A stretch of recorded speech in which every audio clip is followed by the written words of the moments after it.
ശബരിമല സ്വർണ്ണക്കൊള്ളയിൽ കൂടുതൽ ശാസ്ത്രീയ പരിശോധനകൾക്ക് കോടതിയുടെ അനുമതി. സ്വർണ്ണപ്പാളികളിൽ വ്യക്തത വരുത്താനാണ് പരിശോധന. ബാബ ആറ്റോമിക് റിസർച്ച് സെന്ററിന് കീഴിലെ ലാബിൽ പരിശോധനയ്ക്ക് ഹൈക്കോടതി അനുമതി നൽകിയിരിക്കുന്നു. 12 സാമ്പിളുകൾ ഇതിനായി ശേഖരിക്കും. 19-ന് ശബരിമല കേസ് വീണ്ടും പരിഗണിക്കും. അവസാന സാധ്യത കൂടി പരിശോധിക്കുന്നുവെന്നാണ് കോടതി പറയുന്നത്. വിവരങ്ങൾ ബിനിൽ നൽകും. ബിനിൽ, നിലവിൽ എടുത്ത സാമ്പിളിന് പുറമെ വീണ്ടും സാമ്പിളുകൾ ശേഖരിക്കേണ്ട ഒരു സാഹചര്യമാണോ? എത്ര സമയം കൂടി ഇനി കൊടുക്കാൻ സാധ്യതയുണ്ട്? അവസാന സാധ്യത കൂടി പരിശോധിക്കുന്നുവെന്നാണ് കോടതി പറയുന്നത്. അതായത് ഇതിൻ്റെ ഒരു തെളിവ് ശേഖരണത്തിൻ്റെ ഒരു അവസാന ഘട്ടമായി ഈ ഒരു പരിശോധനയെ കോടതിയും കാണുന്നുണ്ടല്ലേ? വളരെ പ്രധാനപ്പെട്ട വാർത്തയുടെ വിശദാംശങ്ങളാണ് മാതൃഭൂമി ന്യൂസ് പ്രേക്ഷകരുമായി പങ്കുവയ്ക്കുന്നത്. ശബരിമല സ്വർണ്ണക്കൊള്ള കേസ് ഹൈക്കോടതി ദേവസ്വം ബെഞ്ച് പരിഗണിക്കുകയാണ്. കൂടുതൽ ശാസ്ത്രീയ പരിശോധനകൾക്ക് കോടതി അനുമതി നൽകുന്നു. സ്വർണ്ണപ്പാളികളിൽ വ്യക്തത വരുത്താനാണ് ഈ പരിശോധന. ബിനിൽ, എത്ര സമയം കൂടിയാണ് അനുവദിക്കാൻ സാധ്യത? ഈ ഒരു ബാബ ആറ്റോമിക് റിസർച്ച് സെന്ററിലെ ആ പരിശോധന തെളിവുകൾ ശേഖരണത്തിൻ്റെ ഒരു അവസാന ഘട്ടം അല്ലെങ്കിൽ അവസാന ശ്രമം എന്ന നിലയ്ക്ക് കൂടിയാണോ കോടതി കാണുന്നത്? തീർച്ചയായും ദിവിഷ, അവസാനത്തെ ഒരു ശ്രമം കൂടി നടത്തുകയാണ്. ശബരിമല സ്വർണ്ണപ്പാളികളുടെ കാര്യത്തിൽ അതിലേതെങ്കിലും തരത്തിലുള്ള മാറ്റം ഉണ്ടായിട്ടുണ്ടോ ഇല്ലയോ എന്നതാണ് സ്ഥിരീകരിക്കേണ്ടത്.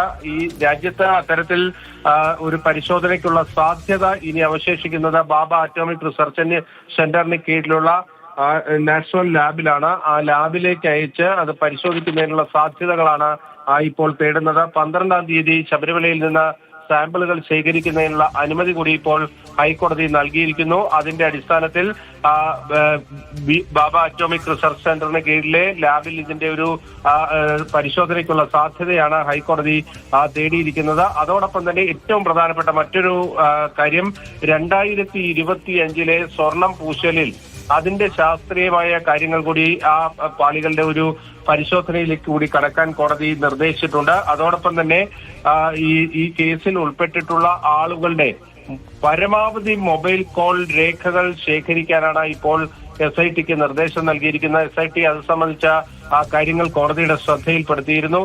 ഇപ്പോൾ തന്നെ നമുക്ക് നിശ്ചിത വർഷത്തേക്കുള്ള വിവരങ്ങൾ മാത്രമേ ശേഖരിക്കാൻ കഴിയുള്ളൂ.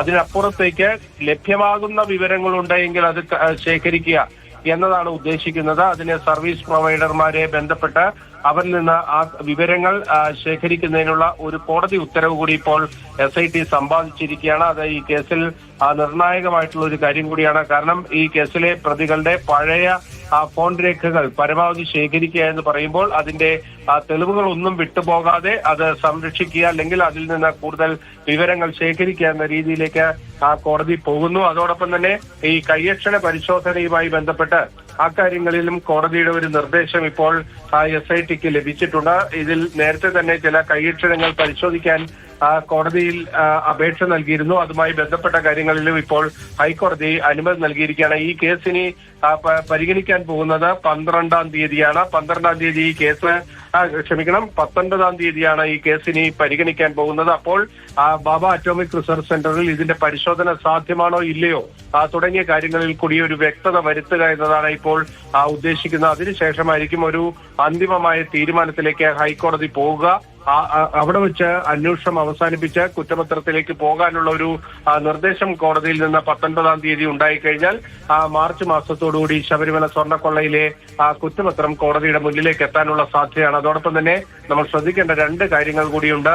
ഇതിൽ കട്ടിളപ്പാളി കേസുമുണ്ട്, ദ്വാരപാലക കേസുമുണ്ട്. ഈ കേസുമായി ബന്ധപ്പെട്ട 2 പേരുടെ കൂടി പങ്കാളിത്തങ്ങളിൽ കൂടുതൽ അന്വേഷണങ്ങൾ നടത്താനുള്ള നിർദ്ദേശവും SITക്ക് ലഭിച്ചിട്ടുണ്ട്. അതായത് മൊത്തം 4 പേരുടെ കാര്യങ്ങളിലാണ് അക്കാര്യങ്ങളിൽ വ്യക്തത വരേണ്ടത്. 2 കേസുകളിലുമായി ആ തരത്തിലുള്ള ഒരു നിർദ്ദേശവും കൂടി കോടതിയിൽ നിന്നുണ്ടായിട്ടുണ്ട് എന്നതാണ് നമ്മൾ മനസ്സിലാക്കുന്നത്. ശരി, എന്തായാലും ശബരിമല സ്വർണ്ണക്കൊള്ള കേസിൽ കൂടുതൽ പരിശോധനയ്ക്കുള്ള അനുമതിയാണ് കോടതിയുടെ ഭാഗത്തു നിന്ന് വരുന്നത്. ബില്ലാണ് വിവരങ്ങൾ നൽകിയത്. ഹൈക്കോടതി ദേവസ്വം ബെഞ്ചാണ് ഇപ്പോൾ ഇത് പരിഗണിച്ചത്. 6 അനന്തവർഷം കൂടി ചേരുന്നുണ്ട്. അനന്തൻ, ബാബ ആറ്റോമിക് റിസർച്ച് സെന്ററിലാണ് പരിശോധന. വീണ്ടും സാമ്പിൾ ശേഖരിക്കുന്നു, അല്ലെങ്കിൽ ഈ ഒരു തെളിവ് ശേഖരണത്തിൻ്റെ ഒരു അവസാന ശ്രമം എന്ന നിലയ്ക്ക് കൂടി വേണമെങ്കിൽ ഇതിനെ കണക്കാക്കാം. അതായത് കൂടുതൽ സമയം SITക്ക് കിട്ടുകയാണ്. എത്രയും വേഗം ഈ കുറ്റപത്രം തയ്യാറാക്കുകയും വേണമല്ലോ. ശബരിമല സന്നിധാനത്തെ ദ്വാരപാലക പാളികൾ, കട്ടളപ്പാളികൾ ഇതിലെ നടന്നത് എന്താണ് എന്നത് സംബന്ധിച്ച് ഇനിയും ഒരു വ്യക്തത വന്നിട്ടില്ല. അതായത് മിസ്അപ്രോപ്രിയേഷൻ ഓഫ് ഗോൾഡ് എന്ന കുറ്റം ഈ FIR-ൽ ഉണ്ടെങ്കിലും അത് എങ്ങനെ സംഭവിച്ചു എന്ന കാര്യത്തിലാണ് വ്യക്തത വരുത്തേണ്ടത്. SIT ചില നിഗമനങ്ങളിലേക്ക് ഇതുവരെ നടത്തിയ അന്വേഷണത്തിൽ എത്തിയിട്ടുണ്ട്. അത് അവിടുത്തെ സ്വർണം പൊതിഞ്ഞ പാളികൾ അപ്പാടെ മാറ്റി എന്നുള്ളൊരു നിഗമനമാണ്. പക്ഷേ അത് തെളിയിക്കാൻ പറ്റുന്ന, അതല്ലെങ്കിൽ അത് എവിടേക്ക് പോയി എന്ന് കണ്ടെത്താനും ഇതുവരെ കഴിഞ്ഞിട്ടില്ല. മാത്രമല്ല അവിടെ ഇരിക്കുന്ന പാളികൾ പഴയ പാളികളല്ല, 98-ൽ സ്വർണം പൊതിഞ്ഞ പാളികളല്ല എന്ന് തെളിയിക്കാൻ ഉതകുന്ന ശാസ്ത്രീയ പരിശോധനാ ഫലങ്ങളും കൃത്യമായി SIT-ക്ക് ലഭിച്ചിട്ടില്ല. അപ്പോൾ അതാണ് വലിയ വെല്ലുവിളിയായി SIT-ക്ക് മുന്നിൽ നിൽക്കുന്നത്. ഇവിടെ ഇരിക്കുന്ന ഇപ്പോൾ അവിടെ തിരിച്ചു കൊണ്ടുവച്ചിരിക്കുന്ന പാളികൾ യഥാർത്ഥ പാളികളാണോ, അതോ 98-ൽ ഉണ്ടായിരുന്ന ചെമ്പിൽ വീണ്ടും സ്വർണം പൂശി കൊണ്ടുവച്ചതാണോ? ഈ രണ്ട് കാര്യങ്ങളാണ് വ്യക്തത വരുത്തേണ്ടത്. അത് VSC-യിൽ നടത്തിയ പരിശോധനയിൽ അത് സംബന്ധിച്ച ഒരു വ്യക്തതയും ഉണ്ടായിട്ടില്ല. അത് നേരത്തെ മാതൃഭൂമി ന്യൂസ് റിപ്പോർട്ട് ചെയ്തതാണ്. അതിനുശേഷം ഒരു തവണ കൂടി SIT വീണ്ടും സാമ്പിളുകൾ ശേഖരിച്ച് VSC-ക്ക് കൈമാറിയിട്ടുണ്ട്. പക്ഷേ അതിൻ്റെയും ഒരു പരിശോധനാ ഫലം പൂർണ്ണമായും ലഭിച്ചിട്ടുമില്ല. ഇനിയിപ്പോൾ ബാബ അറ്റോമിക് റിസർച്ച് സെന്ററിന്റെ കീഴിലുള്ള ലാബുകളിൽ ഇതിൻ്റെ പരിശോധനയ്ക്ക് സാധ്യതയുണ്ടോ എന്നാണ് SIT തേടുന്നത്. കാരണം കുറ്റമറ്റ ഒരു ചാർജ് ഷീറ്റ് കൊടുക്കുക എന്നുള്ളതാണ് ലക്ഷ്യം. അതുകൊണ്ട് കൃത്യമായ ശാസ്ത്രീയ പരിശോധനാ ഫലം വേണം എന്നുള്ളത് SIT-ക്ക് നിർബന്ധമാണ്. ഇത് മേൽനോട്ടം നൽകുന്ന ദേവസ്വം ബെഞ്ചിനും നിർബന്ധമാണ്. അപ്പോൾ അതുകൊണ്ടാണ് രാജ്യത്തെ ഏറ്റവും മികച്ച ലാബുകളുടെ സഹായത്തോടെ അവരുടെ നിഗമനം അത് ശാസ്ത്രീയമായി തന്നെ ഉറപ്പിക്കാനുള്ളൊരു ശ്രമം SIT നടത്തുന്നത്. അതിനൊപ്പം തന്നെ ഇതിലേറ്റവും നിർണായകമായ മറ്റൊരു സംഗതി, ഈ 2019 മുതലുള്ള ഈ കേസിൽ പ്രതികളായിട്ടുള്ള അല്ലെങ്കിൽ അന്വേഷണ പരിധിയിലേക്ക് വന്നിട്ടുള്ളവരുടെ ഫോൺ കോൾ ഡീറ്റെയിൽസ് ശേഖരിക്കാനുള്ള കോടതി അനുമതിയാണ് നിലവിൽ SIT-യുടെ പക്കൽ. ഒരിക്കൽ മാതൃഭൂമി ന്യൂസ് അത് റിപ്പോർട്ട് ചെയ്തതാണ്. ഈ ഉണ്ണികൃഷ്ണൻ പോറ്റിയുടെ 2 ഫോണുകളിലെ മുഴുവൻ വിവരങ്ങളും SIT-യുടെ പക്കലുണ്ട്. അത് വലിയ തോതിൽ അയാളുടെ വിപുലമായ ബന്ധങ്ങൾ, അതുപോലെ തന്നെ സാമ്പത്തിക ഇടപാടുകൾ ഒക്കെ സംബന്ധിച്ചുള്ള തെളിവുകൾ നൽകിയ 2 ഫോണുകളാണ്. അപ്പോൾ അതിൽ ഒരു ക്രോസ് മാച്ചിങ് ചെയ്യാൻ വേണ്ടിയിട്ടാണ്, ആ ഫോണിലെ രേഖകളുമായി ക്രോസ് മാച്ചിങ് ചെയ്യാൻ വേണ്ടി കൂടിയാണ് ഈ 2019 മുതൽ ഈ കേസിൽ പ്രതികളായിട്ടുള്ളവരുടെ ഫോൺ കോൾ ഡീറ്റെയിൽ എടുക്കാനുള്ള ഒരു തീരുമാനത്തിലേക്ക് SIT എത്തിയിരിക്കുന്നത്. അങ്ങനെ വരുമ്പോൾ കൂടുതൽ ശക്തമായ തെളിവുകൾ ഈ കുറ്റപത്രത്തിൽ ഉൾപ്പെടുത്താൻ SIT-ക്ക് കഴിയുകയും ചെയ്യും. ഏതായാലും അന്വേഷണത്തിൻ്റെ അവസാന ഘട്ടത്തിലേക്ക് എത്തുന്നു. ഇപ്പോഴും സ്വർണം എന്ത് ചെയ്തു എന്നുള്ള കാര്യത്തിൽ ഒരു നിഗമനത്തിലേക്ക് SIT എത്തിയിട്ടുണ്ടോ എന്നുള്ള കാര്യം നമുക്ക് വ്യക്തമല്ല. അതൊരു പക്ഷേ അത് ഒരു രഹസ്യമായി അവശേഷിക്കുക തന്നെ ആകണം എന്നാണ് നമുക്ക് ശുഭപ്രതീക്ഷിക്കാനുള്ളത്. കാരണം നമുക്കത് കണ്ടെത്തിയിട്ടില്ല എന്ന് പറയാൻ കഴിയില്ല. പക്ഷേ അത് സംബന്ധിച്ചൊരു നിഗമനത്തിലേക്ക് SIT എത്തിയിട്ടുണ്ടാകണം. ആ നിഗമനം ഉറപ്പിക്കാൻ വേണ്ടിയിട്ടാണ് ഈ ശാസ്ത്രീയ പരിശോധന, ആക്യുറേറ്റ് ആയിട്ടുള്ള ശാസ്ത്രീയ പരിശോധന ഫലത്തിന് വേണ്ടി അവർ പല സംവിധാനങ്ങൾ തേടുകയും ചെയ്യുന്നത്. ഏതായാലും ഈ ബാബ അറ്റോമിക് റിസർച്ച് സെന്ററിന്റെ കീഴിലുള്ള ലാബിലുള്ള പരിശോധനയിൽ ആണ് ഒടുവിൽ ഇപ്പോൾ SIT ആശ്രയം വെക്കുന്നത്.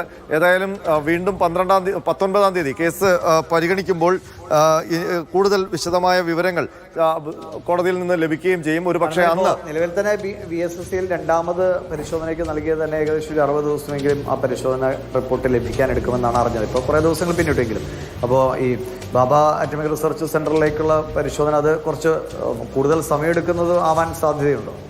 തീർച്ചയായിട്ടും ഇതിന് ഒരുപാട് സമയം ആവശ്യമാണ്. കാരണം VSC-യിൽ ആദ്യം കൊടുത്ത സാമ്പിളുകളുടെ റിപ്പോർട്ട് കിട്ടാൻ തന്നെ 2 മാസം എടുത്തു. അതിനുശേഷം വീണ്ടും കുറച്ച് സാമ്പിളുകൾ, അതായത് അതിൽ ഈ സ്വർണം എന്താണ് ചെയ്തത് എന്നുള്ളത് സംബന്ധിച്ച് ചില തിട്ടപ്പെടുത്തലുകൾ ഉണ്ടായിരുന്നു. ആദ്യത്തേത് ക്ലാഡിംഗ് ആണ്, രണ്ടാമത്തേത് നിക്കൽ കൂടി ഉപയോഗിച്ചുകൊണ്ടുള്ള ഗോൾഡ് പ്ലേറ്റിംഗ് ആണ് എന്നുള്ളത് വ്യക്തമായിരുന്നു. പക്ഷേ അതിൽ സ്വർണത്തിൻ്റെ അളവുകളും സംബന്ധിച്ചുള്ള വ്യക്തത വന്നിട്ടുണ്ട്. പക്ഷേ ഈ ബേസ് പ്ലേറ്റ് എന്താണ്, അതിൻ്റെ കാലപ്പഴക്കം അത് നിർണ്ണയിക്കാനായിരുന്നു VSC-യിൽ വലിയ ബുദ്ധിമുട്ട് നേരിട്ടത്. അത് സംബന്ധിച്ച് ഈ പരിശോധനയുടെ ശാസ്ത്രീയ ഫല റിപ്പോർട്ടും ശാസ്ത്രജ്ഞർ നൽകിയ മൊഴിയും തമ്മിൽ ഒരുപാട് വൈരുദ്ധ്യമുണ്ടായിരുന്നു, അവ്യക്തതകളുണ്ടായിരുന്നു. അപ്പോൾ അവർ മൊഴി നൽകിയത് ഇത് പഴയതാകാനും പുതിയതാകാനും ഒക്കെയുള്ള സാധ്യതയുണ്ട് എന്നുള്ളതാണ്. പിന്നീട് ചെമ്പിൻ്റെ ഇമ്പ്യൂരിറ്റി വെച്ച് അതിൻ്റെ കാലപ്പഴക്കം നിർണ്ണയിക്കാനുള്ളൊരു ശ്രമമാണ് അവസാന വട്ടത്തിൽ നടന്നത്. എനിക്ക് തോന്നുന്നത് അതുമായി ബന്ധപ്പെട്ട് ചില പ്രാഥമികമായ സൂചനകൾ SIT-ക്ക് ലഭിച്ചിട്ടുണ്ട് എന്നുള്ളതാണ്. പക്ഷേ അന്നേരവും അവിടെ നിന്ന് ആ ഒരു SIT പ്രതീക്ഷിക്കുന്ന പോലെ ആക്യുറേറ്റ് ആയിട്ടുള്ളൊരു റിസൾട്ട് കിട്ടില്ല എന്നുള്ള ചില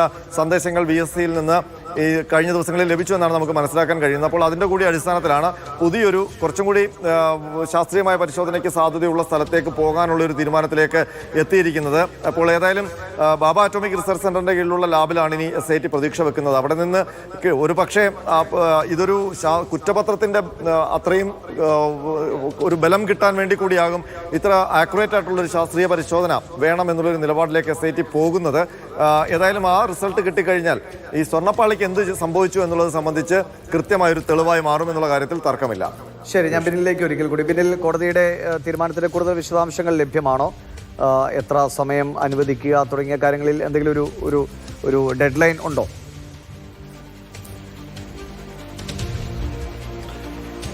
ദിവിഷ, ഇതിൽ എന്തായാലും കാലതാമസം ഉണ്ടാകുമെന്ന കാര്യം ഇന്നത്തെ ഇടക്കാല ഉത്തരവോടുകൂടി വ്യക്തമായി കഴിഞ്ഞു. 19ലേക്ക് കോടതി ഈ കേസ് മാറ്റിവെച്ചിരിക്കുന്നത് ഇനി ബാബ അറ്റോമിക് റിസർച്ച് സെന്ററിന് കീഴിലുള്ള ലാബിൽ ഏതെങ്കിലും തരത്തിലുള്ള പരിശോധന സാധ്യമാണോ, അതിനുള്ള നേരിയ ഒരു സാധ്യതയുണ്ടെങ്കിൽ പോലും അത് പ്രയോജനപ്പെടുത്തുക എന്നതാണ് കോടതി ഉദ്ദേശിക്കുന്നത്. അതിനുവേണ്ടിയാണ് ഇപ്പോൾ ഈ കേസ് മാറ്റിവെച്ചിരിക്കുന്നത്.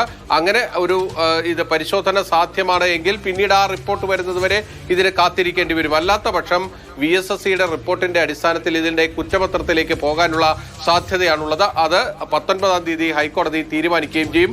ഇന്നത്തെ ഒരു പ്രത്യേകത എന്ന് പറയുന്നത്, ഇന്ന് 10:15 ആരംഭിച്ച കോടതി നടപടികൾ അവസാനിച്ചത് 12 മണിക്ക് ശേഷമാണ്. ഇതുവരെ ഇത്രയും ദൈർഘ്യമേറിയ ഇൻ ക്യാമറ പ്രൊസീഡിങ്സ് ഈ കേസുമായി ബന്ധപ്പെട്ട് ഉണ്ടായിട്ടില്ല. അതിൽ നിന്ന് നമ്മൾ മനസ്സിലാക്കേണ്ടത്, ഈ കേസിൽ ഏറ്റവും വിശദമായി കാര്യങ്ങൾ ഇന്ന് കോടതി മനസ്സിലാക്കിയിരിക്കുന്നു എന്നതാണ്. ഇതുവരെയുള്ള അന്വേഷണ പുരോഗതിയും എല്ലാ കാര്യങ്ങളും കോടതിയുടെ മുന്നിലേക്ക് എത്തിക്കുകയും ചെയ്തു. അതിൽ ഏറ്റവും പ്രധാനപ്പെട്ട ഒരു കാര്യം നമ്മൾ നേരത്തെ പറഞ്ഞതാണ്. 2 കേസുകൾ, കട്ടളപ്പാളി കേസിലും ദ്വാരപാലക കേസിലും 2 പ്രതികൾ വീതം, അതായത് മൊത്തം 4 പേരുടെ കാര്യത്തിലുള്ള പങ്കാളിത്തത്തിന്റെ കാര്യത്തിൽ കൂടുതൽ ചില പരിശോധനകൾ കൂടി നിർദ്ദേശം കോടതിയുടെ ഭാഗത്ത് നിന്ന് പോയിട്ടുണ്ട് എന്നതാണ് നമ്മൾ മനസ്സിലാക്കുന്നത്.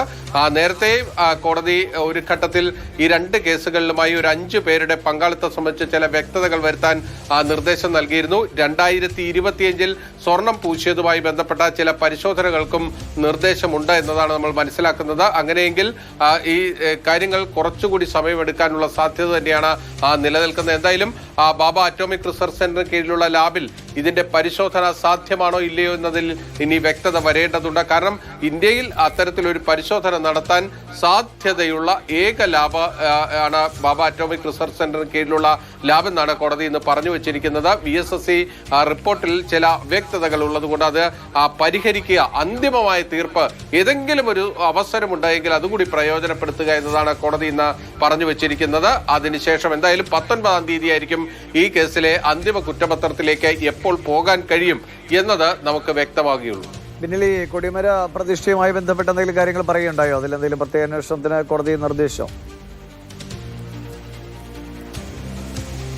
ദിവിഷേ, ഈ കൊടിമര പ്രതിഷ്ഠയുമായിട്ടുള്ള കാര്യങ്ങൾ പരിശോധന നടക്കുന്നു എന്നത് കഴിഞ്ഞ തവണ തന്നെ കോടതി വ്യക്തമാക്കിയിട്ടുള്ളതാണ്. അതിന്റെ കൂടുതൽ വിശദാംശങ്ങൾ ഉണ്ടാകുമോ എന്നത് ഈ ഉത്തരവിന്റെ പൂർണ്ണമായ രൂപം പുറത്തേക്ക് വരുമ്പോൾ മാത്രമാണ് മനസ്സിലാകുന്നത്. ഇത് ഇൻ ക്യാമറ നടപടിയായിരുന്നു ഇന്ന് കോടതിയിൽ ഉണ്ടായിരുന്ന. അവസാന ഈ ഉത്തരവ് പറയുന്നതിന്റെ അവസാന സമയങ്ങളിലാണ് മാധ്യമങ്ങൾക്കടക്കം അതിനകത്ത് പ്രവേശനമുണ്ടായിരുന്നത്, ഓൺലൈൻ വഴി പ്രവേശനമുണ്ടായിരുന്നത്. അപ്പോൾ അവസാന ഭാഗത്ത് കോടതി നിർദ്ദേശിച്ച കാര്യങ്ങൾ മാത്രമാണ് നമുക്ക് മുന്നിലുള്ളത്.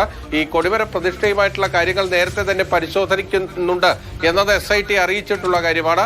അതുകൊണ്ട് തന്നെ അതിൽ അന്വേഷണം നടക്കുന്നു എന്നത് ഉറപ്പാണ്. ആ അന്വേഷണത്തിന്റെ ഭാഗമായി ഇതുവരെ എന്തൊക്കെ കണ്ടെത്തിയിട്ടുണ്ട് എന്നത് ഇനി പുറത്തു വരേണ്ടിയിരിക്കുന്നു. എന്തായാലും ഈ സ്വർണ്ണക്കൊള്ള കേസ് ഒരു ഘട്ടത്തിലെത്തിച്ച് അത് പൂർത്തീകരിച്ച ശേഷമായിരിക്കും എന്തായാലും ഈ കൊടിമരത്തിന്റെ കാര്യത്തിലേക്ക് കൂടുതൽ ആഴത്തിലിറങ്ങിയുള്ള ഒരു അന്വേഷണം SITയുടെ ഭാഗത്ത് നമ്മൾ പ്രതീക്ഷിക്കേണ്ടത്. പ്രത്യേകിച്ച് ഈ സ്വർണ്ണപ്പാളികൾ മാറ്റിയിട്ടില്ല എന്ന കാര്യത്തിൽ ഒരു വ്യക്തത വരുത്തണം. അല്ലെങ്കിൽ ഇത് മാറ്റിയിട്ടുണ്ടെങ്കിൽ ഇതിന്റെ വ്യാപ്തവും തലങ്ങളും എല്ലാം തന്നെ മാറിപ്പോവുകയും ചെയ്യും. ഇപ്പോൾ VSSC റിപ്പോർട്ട് പ്രകാരം അതിന്റെ ബേസ് മെറ്റലിന് മാറ്റങ്ങളില്ല, അതിന്റെ പാർട്ടിക്കിൾസിന് ചില കാര്യമായ മാറ്റങ്ങളില്ല എന്ന ഒരു നിഗമനമാണ് അവസാനമായി എത്തിയിരിക്കുന്നത്. അതിൽ സ്ഥിരീകരണം ഉണ്ടാക്കുക എന്നതാണ് ഇപ്പോൾ SIT ഉദ്ദേശിക്കുന്നത്. അതുകൊണ്ടാണ് ബാബ അറ്റോമിക് റിസർച്ച് സെന്റർ കീഴിലുള്ള നാഷണൽ ലാബിലേക്ക് തന്നെ ഇത് പരിശോധനയ്ക്ക് അയക്കാൻ അവിടെ ഒരു സാധ്യതയുണ്ടെങ്കിൽ അത് തേടാനുള്ള ഒരു തീരുമാനം ഇപ്പോൾ എടുത്തിരിക്കുന്നത്.